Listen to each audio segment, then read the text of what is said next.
All right, Lewis, we are back talking about some news today that broke that's very interesting. I'm not too sure how I feel about it, to be honest with you. But the technical side of it, I think I'm kind of cool with, and that is that apparently Ryan Reynolds is going to be playing Dirk the Daring in Netflix's adaptation, live action adaptation, for some unknown reason, of Dragon's Lair. That's good. Like it's a 1983 video game. Hey, you know what? It fits perfectly with what's it called? With Stranger Things. It was in Stranger Things actually. Correct. This last season, they at the very beginning of the season they were playing it. So that should have been a key indicator. That should have been a key thing right there. But let me bring up the this because you asked me earlier if this was legit, and I was like, yeah, no, it's totally legit. And because it came in from Hollywood Reporter, that's not fake news. The only fake news right now is Deadline. Yeah, Deadline. Deadline. I love Deadline. I can't believe they did that crap. That's so annoying. Anyway, saying here that Ryan Reynolds in talks to tackle live-action adaptation of 80s video game Dragon's Lair. And, I mean, I grew up, I'm a child of the 80s. This game came out when I was 1 year old, but when I was going to arcades when I was a kid, I remember Dragon's Lair 2, Space Ace, right? These were fun. It felt like I was playing a Disney animated cartoon is what it felt like to me. Dude, it was an impossible game. I died after like 30 seconds, and it was the only goddamn game that was 50 cents. Everything else was a quarter. But no, the best game, Dragon's Lair, the one that looked like an actual live animation. Not a live animation. Not live animation, but it looked like it was like you were playing a cartoon. Yeah, you were playing a cartoon. You're playing a cartoon. And that's actually that's the end. I mean, Don Bluth, obviously, but we'll talk about that here in a second. Let's kind of just go through the general gist. Netflix has closed the deal to pick up the rights to the game after almost a year of negotiations, which is crazy. Reynolds has found his next quest, obviously. He's been in talks to star and produce a live-action feature adaptation, one of the most iconic arcade video games from the 1980s, which is very true. And then it says here, almost after a year of negotiations, Netflix has closed the deal to pick up the rights to the game. Roy Lee will produce.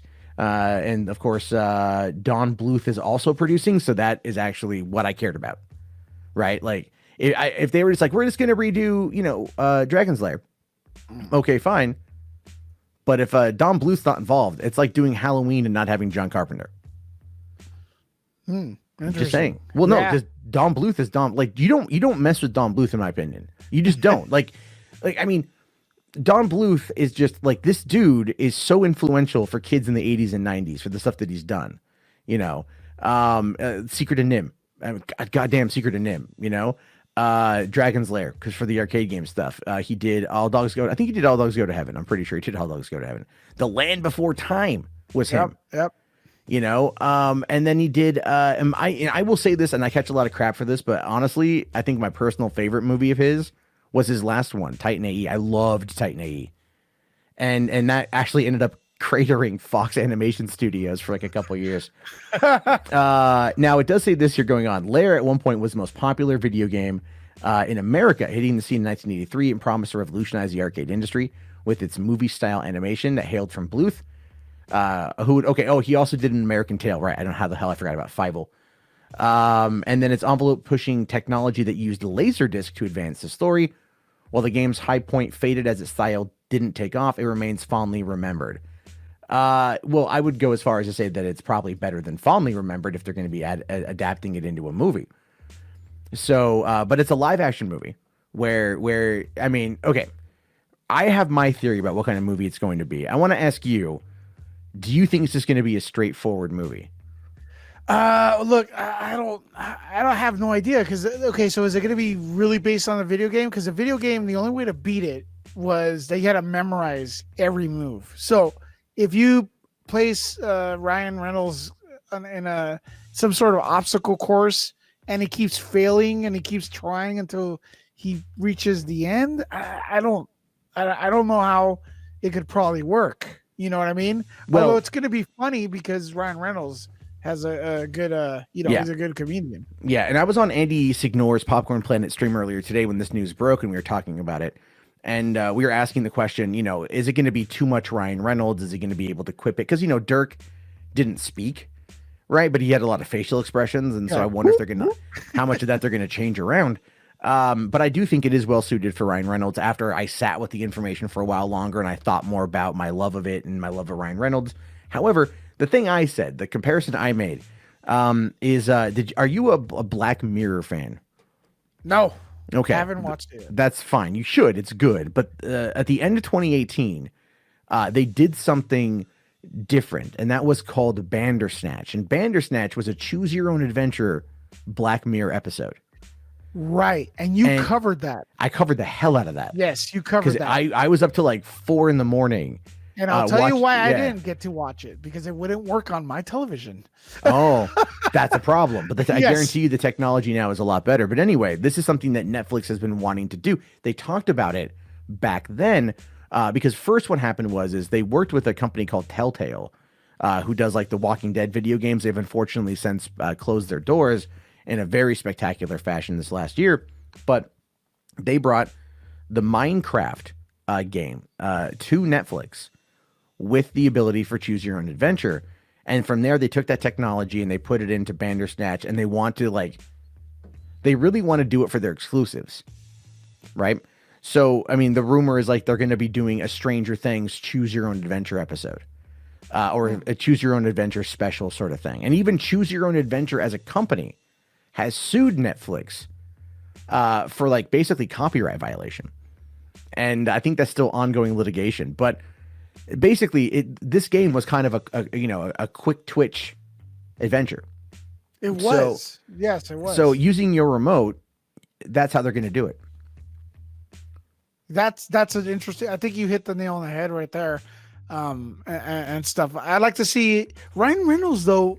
He's always Deadpool to me. His range is a little limited. Am I wrong? No, you're not wrong. You're not wrong, but you have to go back. It's like what preceded Deadpool? It was Van Wilder. That's what put Ryan Reynolds on the scene for so many people back in 2001. Is National Lampoon's Van Wilder, which if you haven't seen Van Wilder, you are literally missing out. It is hysterical, but it is Deadpool, right? It's when he went off, when he was kind of unleashed, so to speak. He could, he was originally on a TV show called Two Guys, a Girl, and a Pizza Place.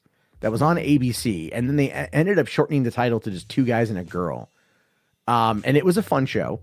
It was a funny show. And then from there, he went on to go do Van Wilder, and that's what kind of put him on the scene. And then from there, he didn't really get a lot of leading guy stuff really for a while. But people knew who he was. And then, Deadpool, 15 years after the fact. But it really is, that is his style. And he does it so well, and it applies so well to Deadpool that it makes it a big problem for anything else. Like, look at Detective Pikachu. Detective Pikachu was Ryan Reynolds in Pikachu. You Definitely. know? And I love Pikachu. I love the movie. I thought it was great. But I was like, it's Ryan Reynolds. And it's kind of like, it's not like, let's say, Jim Carrey in Sonic, where, it's like Jim Carrey in Sonic was like Jim Carrey from the 90s. And that was, people were like, oh, they came out of that movie going, oh my God, I love Jim Carrey. That was he was having so much fun. Well, yeah, because that was him from like 25 years ago. When he was doing The Mask and Ace Ventura and Dumb and Dumber, all 3 films released in 1994, by the way. How crazy is that? Very crazy, man. Yeah. But he went back to what people love. Yeah, and he went back to that. And so I think Ryan Reynolds is going to kind of like, is this going to be more of the same? But it all depends on who's directing it. And it all depends on the technology that they're using. Now, what I think is going to happen, and this is just my own speculation, is Ryan Reynolds, his next movie coming out is that Free Guy, which looks great. I really want to see Free Guy. It's probably going to get pushed back a little bit. It's actually, I would argue that Black Widow is going to take its spot because that's a July release. And that's also going to become its Fox. So I think Disney is just going to move Free Guy, and they're going to put Black Widow in that spot. That's just my own thing.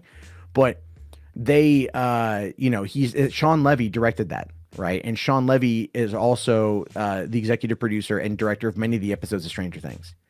So he's got very close ties to Netflix. Ryan Reynolds was in Six Underground. He's in that new Red Notice, that new movie from The Rock. That's like a $225 million budget. for Netflix that is Gal Gadot's in it as well, you know? And so Ryan Reynolds is working with Netflix quite a bit. And I think this is just another one of those avenues to kind of take it to the small screen. But the thing is, I don't want it to go to the small screen. I don't want Dirk the Daring to go to the small screen, if I'm being fair. What? Let me explain. Way back in the 90s, there was this push to kind of to evolve movie theaters to allow for audience-based choices, right? Yep. And I saw an infomercial for this one time, and the idea there was like they would put these like, you know, A/B choices, A/B buttons in the seats, and like you'd get to a point in the movie where you could, oh, go left, go right, do whatever, and then the audience would vote, it would tally it, and then that would be the next course of action. And they never went through with it because it just doesn't make a lot of sense to actually do that. But on, streaming, you totally can, but I still would like to see it on the big screen. Yeah, but are theaters going to invest in that? And then not all the films are really going to be with that kind No, of theaters format. aren't going to, they're not going to invest in it, obviously. Unless you do it on your phone. Yeah, I mean, you could do that on your phone. Thank you. That's actually a really good idea. I mean, Hurry up, patent it. Yeah, patent the technology of just like, here, hit A or hit B. Yeah. That's how you do it. But no, but it's a good idea. And I do think that ultimately talking about Ryan Reynolds and this technology, that again, look, we'll wrap the story up here pretty quick, but to kind of bring everything full circle, look at where we are right now with COVID-19. That shut down theaters. And even though China reopened 700 today, they said, nope, we're shutting them down. They shut all those other theaters down again. So there's no theaters that are open in China anymore. There's no theaters that are open here. Hollywood is just losing money hand over fist. And the theaters, being the exhibition halls, they're going to have to evolve. And so why not have Regal or AMC or Cinemark or one of these companies develop an app that could connect to the Wi-Fi in the theater. You log in, and then, everyone pulls out their phone because, they already do it anyway, right? They already do it anyway. They're on their phone. With it open, though. Yeah, well, they bring it out, and then, but in a movie like that, you kind of expect it, so you'd be fine. Everyone would already have that in their mind. They'd be okay with it. And then you hit A, you hit B, or whatever choice you want to have, and then the system just tallies it on the server and immediately spits out the next choice. And you could do it probably in the span of less than a minute. And that would be audience interaction to a whole new level. And it would actually be pretty easy to do now with digital technology. Because when you were using a 35 millimeter print, there's no way to skip around. Right? There's no way to skip around, but you can easily skip around with a digital. Those digital projectors, they hold usually around 3 movies comfortably. And then never mind an absolute litany of trailers. But even that, a lot of those ones are tied into a server. And then they just stream it right through the projector, right onto the screen. So we're at a point now where that technology can actually be used to move this further. And that's why, like, when I say I'd like to see something like this on the big screen, that's what I'm referring to. And I think if you guys are listening and I made a pretty good case on that one, let me know. I think I made a pretty good case. Lewis here, good $1 billion idea. You should patent it. And as always, both Lewis and I, we want to know what you guys have to say about this. Absolutely. So let us know in the comments.